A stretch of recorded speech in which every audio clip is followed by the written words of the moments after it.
Helene Ann Heaney was born 90 years ago today in Farmington, Michigan. She was the daughter of William Heaney and Nina Short Heaney. Will Heaney was an undertaker, a funeral director, and in those days, a funeral home was just exactly that. It was a home where the funeral director lived along with his family. So it's true. Helene was truly born in a funeral home. And here's Will with his horse-drawn hearse. Here's the next home, in Marlette, Michigan. The Heaney family moved to Marlette, Michigan when Helene was just 2 or 3 years old.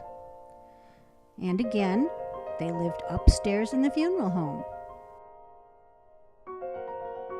Helene was an only child for 6 years, actually, before her family decided to add a new little girl, and they adopted Madeline. Madeline was adopted into the family in the face of strong family disapproval and a scandalous lack of support from the rest of the family. Helene remembers that her grandmother always brought gifts for only Helene and nothing for Madeline. Madeline remembers that Helene would always call to her and say, "Look, Madeline, come and see what Grandma brought us." As the family portrait shows, the family was complete with both little girls and their hair ribbons. The hair ribbons almost need their own introduction. So hair ribbon 1, hair ribbon 2, William Edward Heaney, Nina Agnes Short Heaney, and Helene and Madeline. Of course, the girls, being Nina's daughters, both had music lessons. Together, they were quite a combo. Valeview was the next place the family moved, a dairy farm located on 300 acres about 5 miles from Marlette.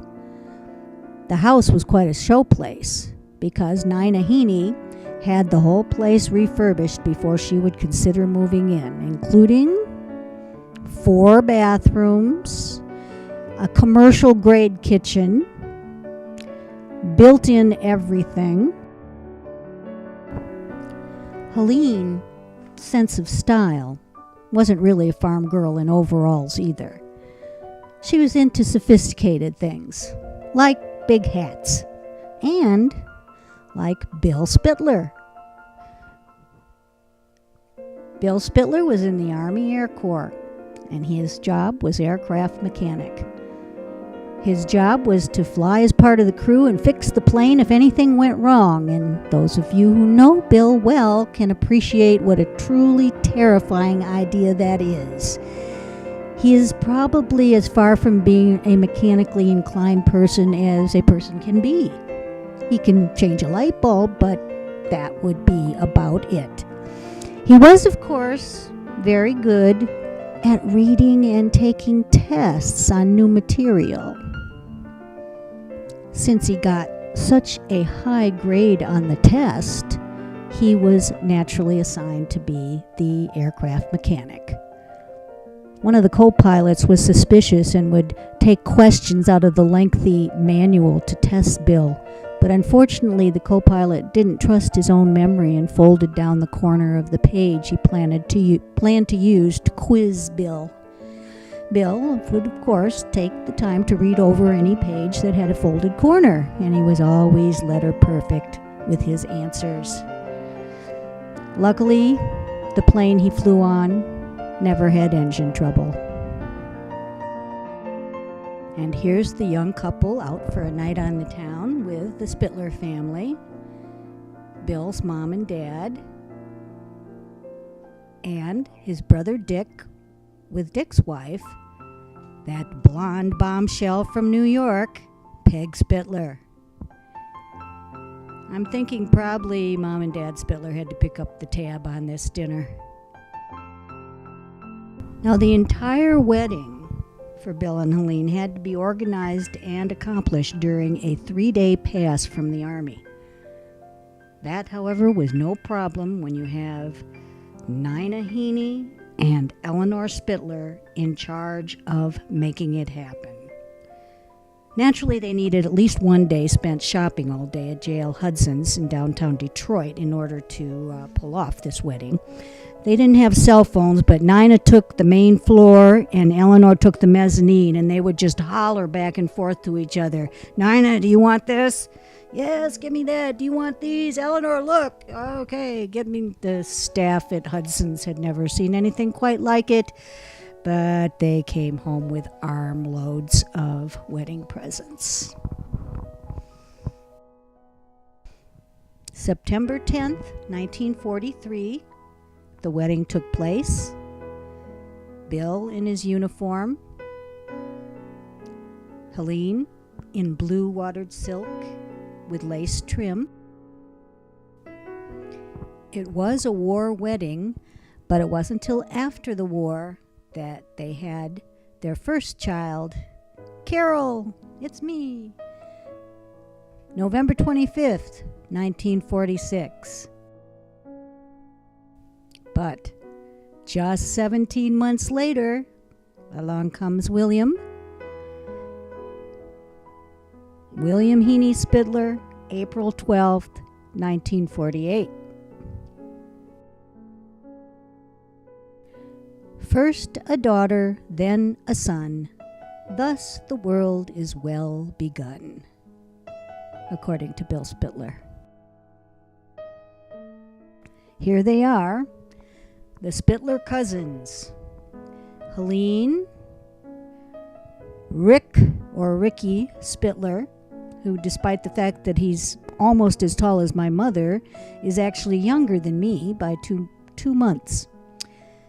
Standing next to Rick is Grandma Spitler with her second husband, Leo Birmingham, and Peg Spitler on the end.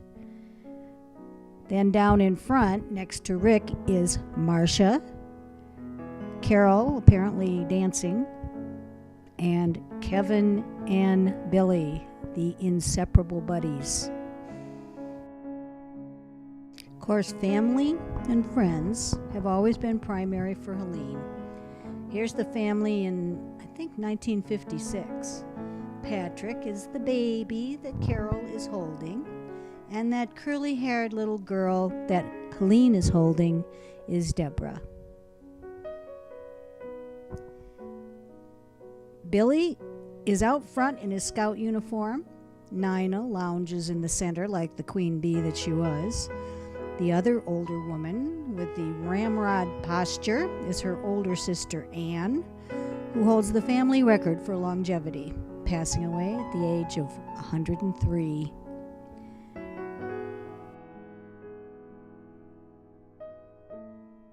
Here's Helene in 1981, and that's Tyson, who Helene has managed to get to show off his one of his very first smiles.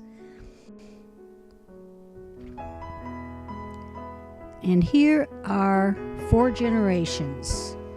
Helene's mother, Nina, Helene's daughters, Carol and Deborah, Carol's daughter, Sylvie. Interestingly, 4 out of the 5 shown here are school teachers or have been school teachers at some point. Nina always claims she began to teach at age 16. Helene was a classroom teacher and later a reading specialist for Royal Oak Schools for many years. Carol taught school for 10 years before law school, and Sylvie is a special education teacher here in Tucson. Now, as you may be aware, Helene is not a big fan of roller coasters. So here she is at Disneyland, sitting out the rides and taking a break with Carol and Billy. This was several years prior to the loss of both Billy and Deborah in 1988.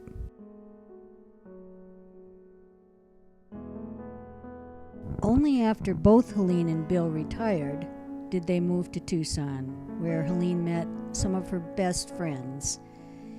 Here she is with two, Phyllis Wickens and Tina Macbeth. Many of her other good friends are all here tonight. Next, we have a picture of Helene with Josiah. He looks suitably serious for his picture. Then another birthday photo for Grandma's birthday with Leah. And did you know that there are other members of the family who share a July 30th birthday with Helene? Here's Helene with Tyson, who also celebrates his birthday on July 30th. Poor Tyson, always having to share the birthday honors with Grandma. And here is Helene with her chauffeur. With her son, Patrick. And next is Helene with me, Carol. Helene and I both go to the same dentist. And when the first time I went there, the dental assistant said, I think I've met your sister, Helene. Can you see why she'd think so? Next is Grandma with her grandchildren and great-grandchildren. Tyson and Sylvie and Leah and Laura and Josiah.